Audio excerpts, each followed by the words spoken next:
যারা ইসলাম বিরোধী শক্তি, যারা ইসলামের ধ্বংস চায়, তারা চায় তাদের মুখের ফুৎকারে ইসলামের আলোকে তারা নিভিয়ে দিবে। কিন্তু আল্লাহর ফায়সালা হচ্ছে আল্লাহ তার দিনকে, দিনের জ্যোতিকে পূর্ণরূপে বিকশিত করবেন, যদিও এটা কাফেররা অপছন্দ করে। সুবহানাল্লাহ। এবং তিনি আল্লাহ তাআলা রাসূলকে প্রেরণ করেছেন হেদায়েত দিয়ে, সত্য ধর্ম দিয়ে, দিনে হক দিয়ে, যাতে করে মানব রচিত যত ধর্ম আছে, মতবাদ আছে, সবকিছুর কবর রচনা করে এগুলোর উপরে আল্লাহ তাআলা দ্বীন ইসলামকে বিজয়ী করতে পারেন, যদিও এটা মুশরিকদের কাছে খুব অসহনীয়। তাহলে এই আয়াত দুটি থেকে আমরা বুঝতে পারলাম যে ইসলামের বিজয় অবশ্যম্ভাবী। এই পৃথিবীতে ইসলামের বিজয়, অগ্রগতি, অগ্রযাত্রা কেউ ঠেকিয়ে রাখতে পারবে না। কিন্তু ইসলাম বিরোধীরা চায় ইসলামের অগ্রযাত্রাকে তারা নিভিয়ে দিবে, ইসলামের জ্যোতিকে মুখের ফুৎকারে নিভিয়ে দিবে। আওয়াজ করে বলেন তো, কাফিররা, ইসলাম বিরোধীরা মুখের ফুৎকারে আল্লাহর এই দিনের জ্যোতি বা আলোকে কি কখনো নিভাতে পারবে? বলেন, কশিনকালেও পারবে না। তারা নানা ষড়যন্ত্র করে, তারা নানা ধরনের চক্রান্ত করে, কুটো কৌশল করে, আমাদেরকে আমাদের ভূমি থেকে উচ্ছেদ করে,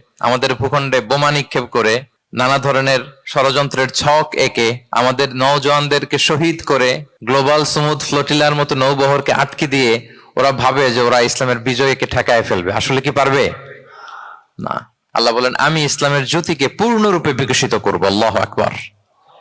এটাকে কেউ ঠেকাতে পারবে না। তাহলে ইসলামের বিজয় অবশ্যম্ভাবী।